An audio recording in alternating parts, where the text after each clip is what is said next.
Hello, welcome back to my YouTube channel. കുറേ അതിലൊരു video ചെയ്യാൻ വന്നിട്ട് ഇന്ന് ഞാനും എൻ്റെ ഫ്രണ്ടും കസിനും കൂടി സ്റ്റുഡിയോയിലേക്ക് പോവാം. പാലക്കാട് ഒരു ഓഗസ്റ്റ് മന്തിൽ സ്റ്റുഡിയോയിൽ സെയിൽ തുടങ്ങുമല്ലോ. അപ്പം ഞങ്ങൾ കുറച്ച് പോയി നോക്കാമെന്നൊക്കെ വെച്ചിട്ട് പോയതാണ്. ഞങ്ങൾ കുറച്ചൊക്കെ എടുത്തു ട്രൈ ചെയ്യാൻ വേണ്ടി നിൽക്കുന്നുണ്ട്. അത് കഴിഞ്ഞ് ഞങ്ങൾക്കൊന്നും ഇഷ്ടമായില്ല, ഞങ്ങൾ ഇറങ്ങി. എന്നിട്ട് എൻ്റെ ഫ്രണ്ട് ചെച്ചു, അഡ്വക്കേറ്റാണ് ആൾ.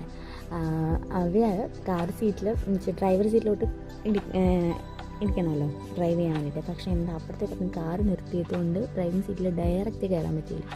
അപ്പോൾ അതിസാഹസികമായി ഇവിടെ നിന്ന് സീറ്റിൽ നിന്ന് മറിഞ്ഞിട്ട് ഇങ്ങോട്ട് പോകാൻ എന്നോട് പറയുന്നുണ്ട്, ഇതൊന്നും കാണിക്കല്ലേ, ഇനി ഞാൻ നാണം കേടും ഇല്ല, ഇതൊക്കെ കാണിക്കണം, ഇതൊരു പ്രോ ഡ്രൈവറൊക്കെ ഇതാണെന്നൊക്കെ പറഞ്ഞ് ഞങ്ങളുടെ കളിയാക്കൊണ്ടിരിക്കും. അങ്ങനെ ആളവിടെ സീറ്റിലെത്തി. എന്നിട്ട് ഞങ്ങൾ ഇനിയിപ്പോൾ എങ്ങോട്ട് പോകാമെന്ന് വെച്ച് നോക്കി. എന്നിട്ട് പറയുന്നുണ്ട്, ഇത് കാണിച്ചു കൊടുക്കുക, തെളിവ് കാണിച്ചു കൊടുക്കുക. അപ്പോൾ ഇത്ര വണ്ടി നിർത്തിയതുകൊണ്ടാണ് അവർക്ക് ഡയറക്റ്റ് ഡ്രൈവിംഗ് സീറ്റിലോട്ട് കയറാൻ പറ്റും.